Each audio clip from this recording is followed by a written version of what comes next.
Welcome to another edition of Don Hammond's Arlington Weekly News. Once again, I'm doing a variety of different character voices for no particular reason. Force of habit, I guess. I would send you greetings, but it's kind of tricky. If you're watching the original broadcast, it's Happy Christmas Eve. If it's the radio broadcast, then it's Happy Holidays, or any of the other rebroadcasts after that. Anyway, here's the lineup for this week. The news, of course, Community Bulletin Board, and 55 Plus News, and then some commentary. That's the show. Now, here's the social media reminder.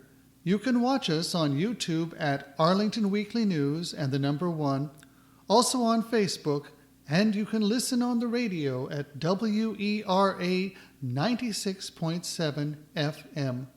Now, on to the news. As of Sunday evening, December 20th, reports show that the number of confirmed COVID-19 cases in Arlington had reached 7,975. Regular viewers and listeners will note the intensified increase in our reported case numbers.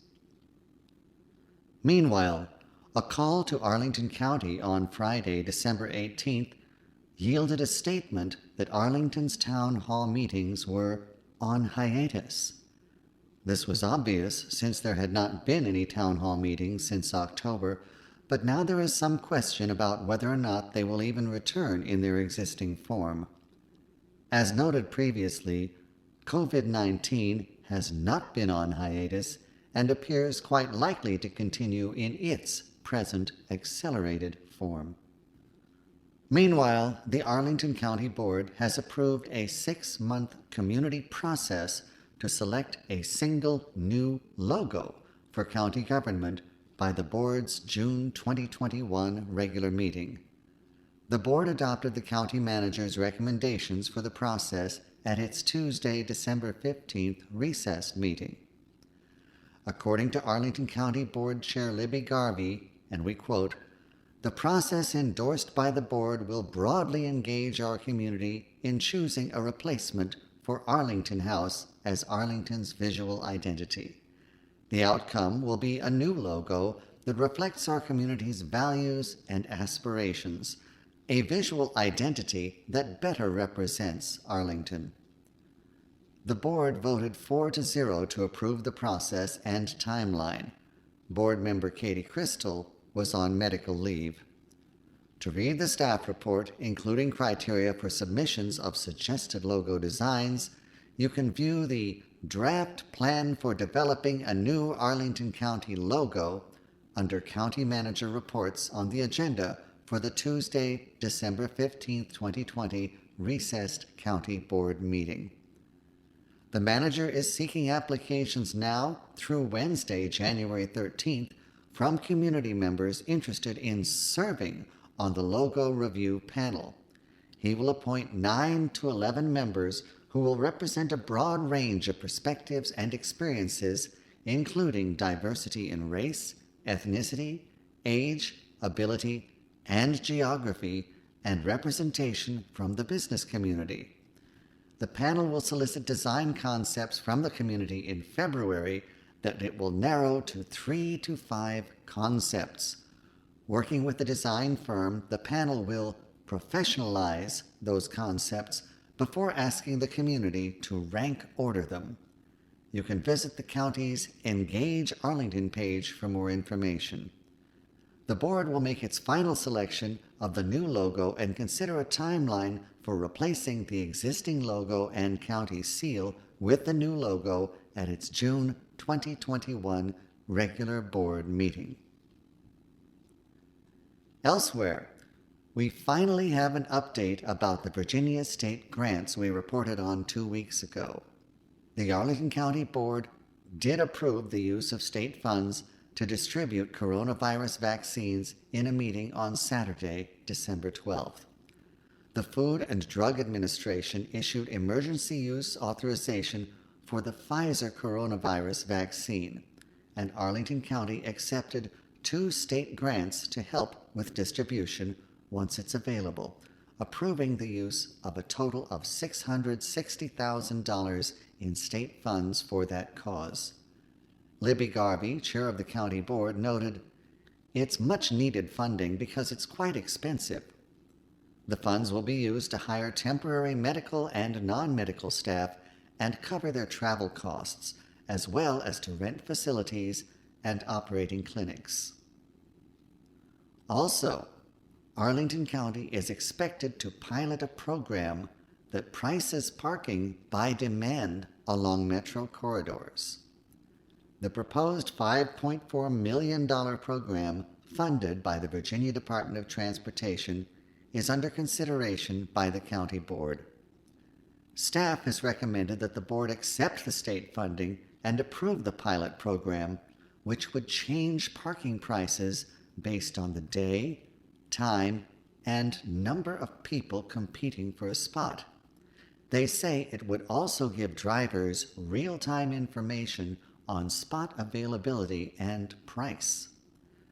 The grant has been approved by the Commonwealth Transportation Board, and staff included the project in the 2021 fiscal year capital improvements plan, a county staff report says. The county will not have to match state funds. According to that county staff report, and we quote, "The Commonwealth's recognition of the innovative nature of the project serves not only as a recognition of the relative level of risk when compared with a traditional highway or transit project, but also of the project's promise and potential transferability to other locations in the Commonwealth." End quote. What this means is that the state is going to try and experiment with the system in Arlington, and should it succeed, other communities are expected to follow Arlington's lead. The theory is that the system provides real-time information on spot availability and is able to lower or raise prices, which encourages turnover and, as a result, increases the number of available spots. Proponents say surge price parking reduces the number of cars on the road and lightens congestion caused by people circling blocks looking for spaces. At the same time, critics say that DC's surge price parking would hurt low-income people looking to visit popular destinations. And finally, we have some truly good news via the county email, which we will read verbatim. State funding available to pay customers' overdue county utility bills. Qualified residents must apply by January 15th. More than 3,000 accounts currently in arrears could qualify. County application hotline 703-228-5080. Arlingtonians who are having trouble paying their water and sewer bills due to pandemic-related economic hardship may be eligible to have their bills paid through the county's new Utility Relief Program. The application deadline is January 15th. The program is funded through a $383,338 state coronavirus relief grant accepted by the county board at its Tuesday, December 15th recess meeting. This funding will help Arlington families who are struggling to pay for necessities as a result of the pandemic, said Arlington County Board Chair Libby Garvey. But we must act quickly to meet the deadlines set by the state. Our staff will send letters and emails to customers with qualifying outstanding balances of 30 days or more. All the customer needs to do is fill out a short online application at https://water.arlingtonva.us or by calling the Utility Relief Hotline at 703-228-5080. Ms. Garvey went on to say, "If you think you may be eligible and you have not heard from us by January 1st, please call the hotline." Qualified applicants may have at least part of the outstanding balance on their water and sewer bills accrued since March 1st, 2020, paid through the program. Funds will be applied first to customers with outstanding balances of 60 days or more. Any remaining funds would be applied to customers with outstanding balances of at least 30 days. The money must be spent by January 29, 2021, and unused funds must be returned to the state. Applicants must attest that they are in arrears due to pandemic-related economic hardship and must have an outstanding balance for more than 30 days. On November 11, 2020, some 3,000 customers in the county were in arrears on water and sewer bills. About 2,550 of those were residential, and the rest were multifamily and commercial properties.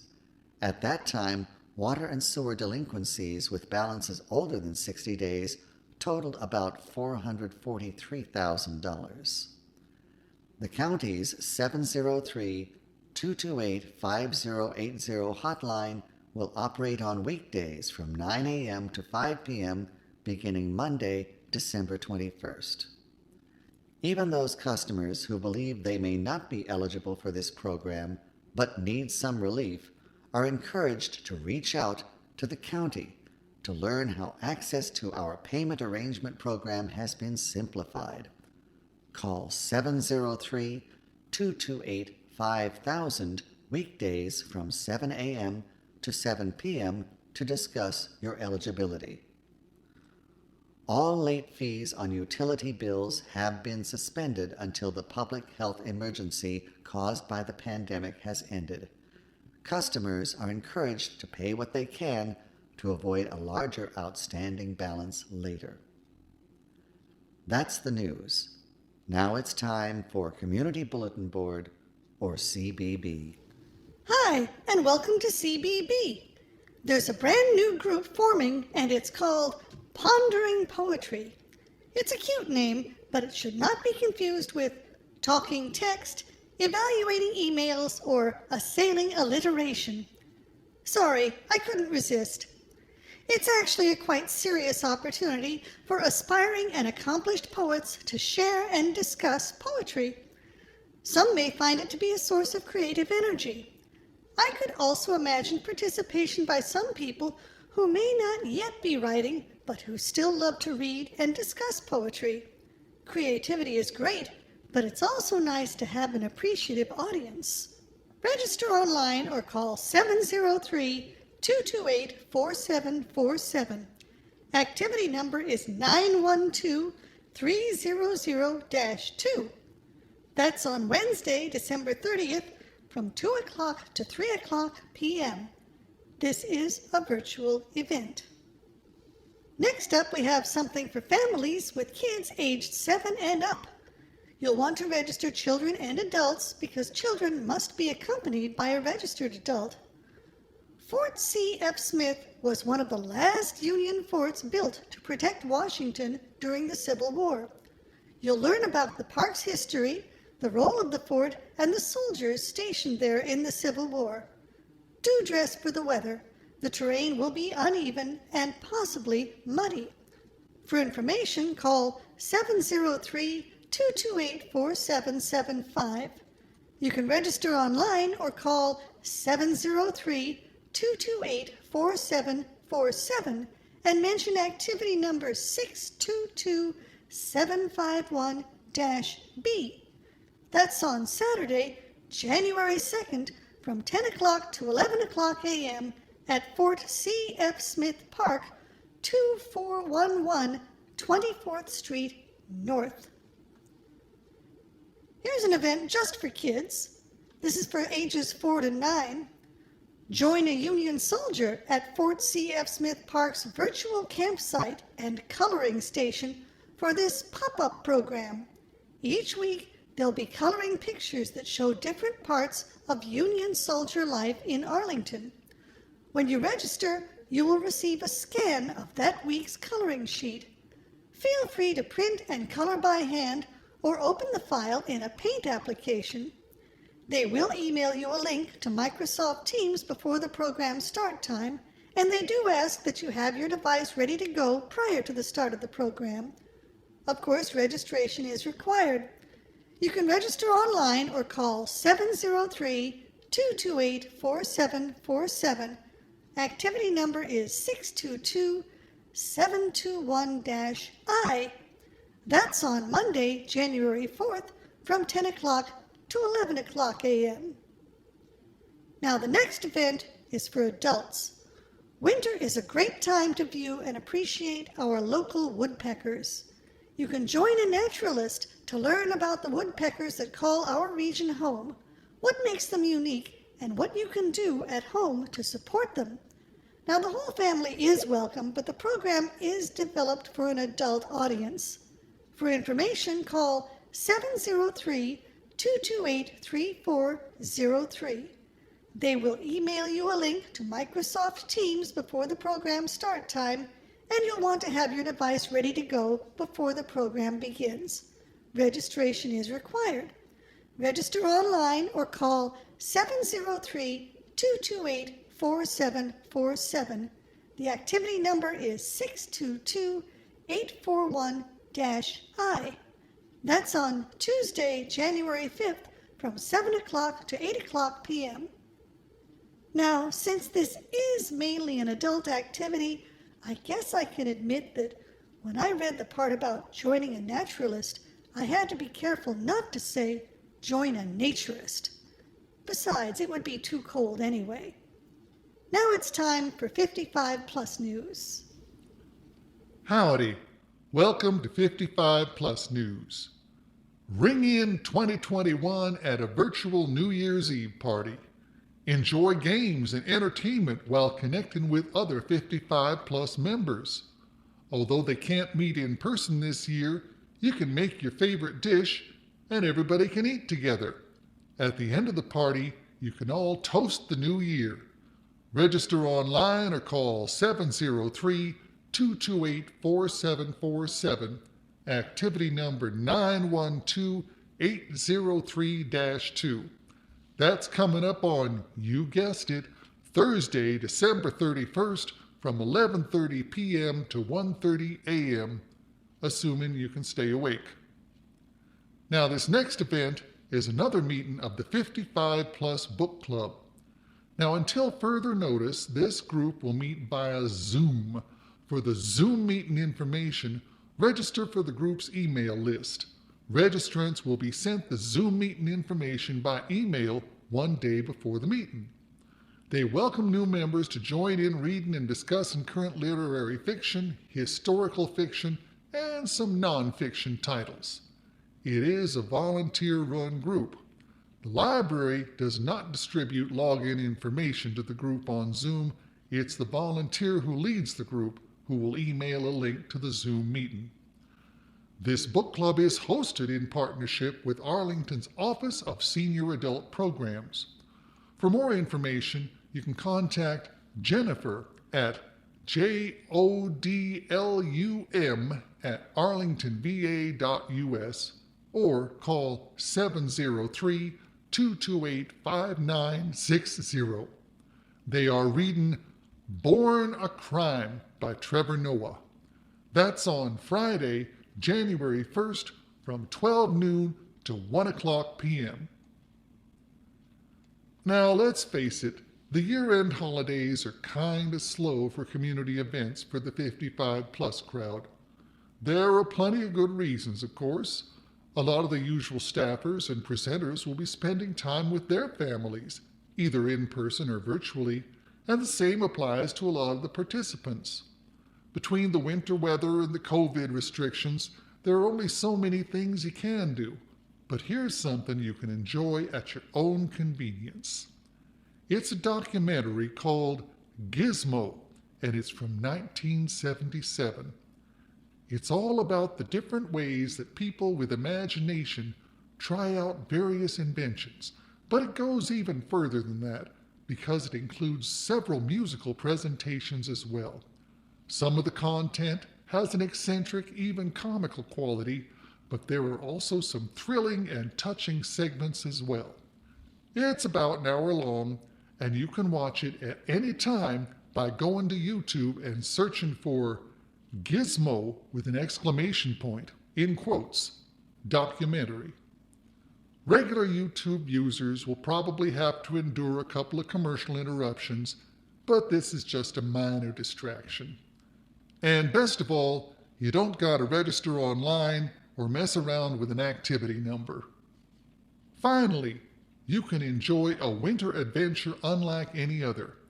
Join Winterland creatures on their epic journey as they search for the missing star to bring light back to their world. This is a play that will share the holiday spirit through an outdoor immersive experience. Driving from scene to scene, the car audience will be engaged in the magical mystery of the missing star. You will help to unlock its true power of hope and light, which can be found in all of us. The show runs through December 30th in the parking lot of Temple Rodef Shalom at 2100 Westmoreland Street in Falls Church, Virginia. Now, I know that's not in Arlington, but it's been a slow week. Anyway, that's all I got for 55 Plus News. This week's events really do call for some commentary. First off, we are concerned to hear about County Board member Katie Crystal being on medical leave, and we wish her a speedy and comfortable recovery. We certainly hope that it is not a COVID-related situation. Second, we are also concerned about the cessation, it was referred to as a hiatus, of the County Board's COVID town hall meetings. With cases increasing and news about potential vaccine distribution, this is a time when county residents need to ask questions and receive prompt answers about the COVID situation. Lives and livelihoods are at stake, and the cutoff of communication, without advance warning or explanation, seems most unwise. The third story of the week actually emphasized this point. People are becoming ill in increasing numbers, and the county is setting up a kind of contest to select a new logo. In ordinary times, this would be a quaint activity, like the old contests for the vehicle stickers, but this particular activity is being made especially complicated. First, citizens are supposed to apply for a chance to be on the panel that judges the design submissions, even before the submissions themselves are entered. The panel is supposed to represent a diverse group based on 5 factors: race, ethnicity, age, ability, and geography, with additional input from the business community to be somehow split among 9 to 11 members. However, even that panel does not get to make the decision. They merely select the top 5 submissions, which the community will then rank in order. However, even after the selected panel and the community have made their choices, it will be the county board who selects the winning entry anyway. This seems intended to convey the impression of popular involvement, but it really looks more like a lot of busy work for what will end up being a county board decision. Worse than that is the price by demand parking pilot program. We have already seen the results of the similar approach to the use of easy pass lanes, with prices sometimes exceeding $30.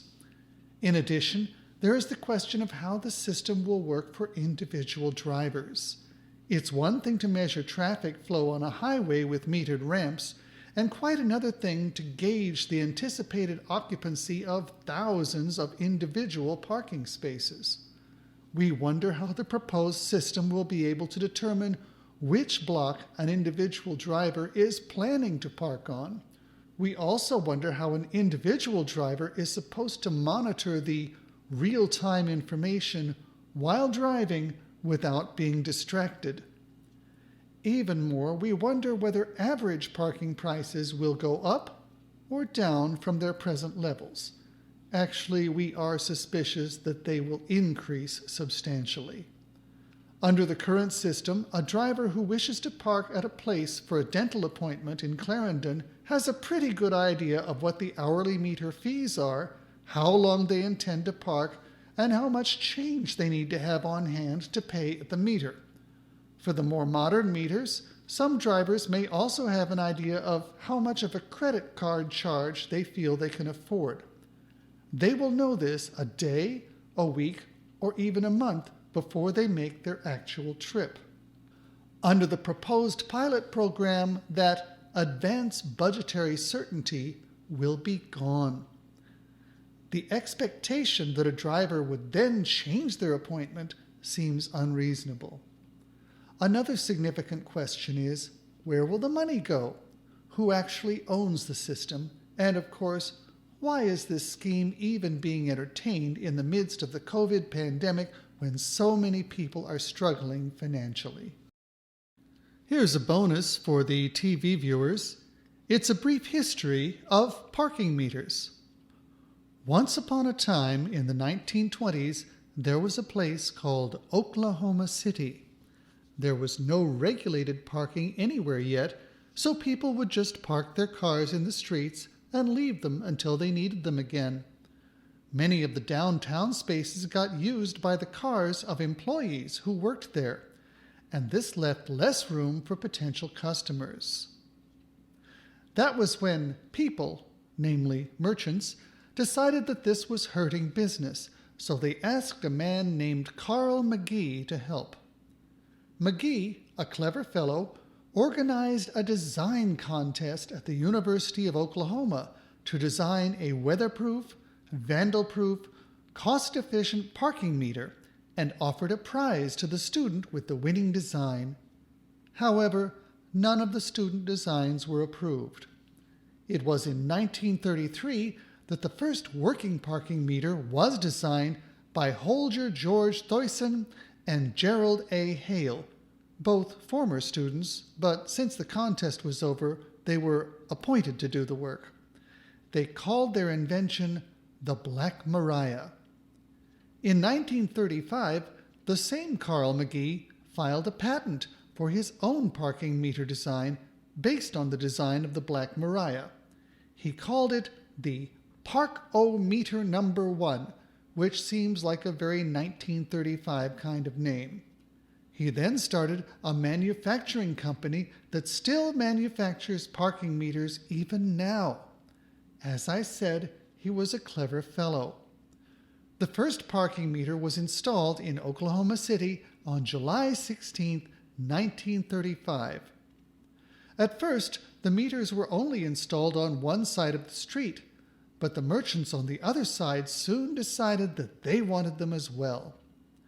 The story goes that the parking meters not only solved traffic congestion problems, but also, and I quote, created revenue because of the new costs for vehicle owners who wanted to park their car downtown. An editorial comment. One person's revenue is another person's cost.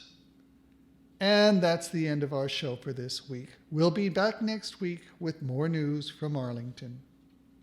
Meanwhile, be safe, be well, and be careful.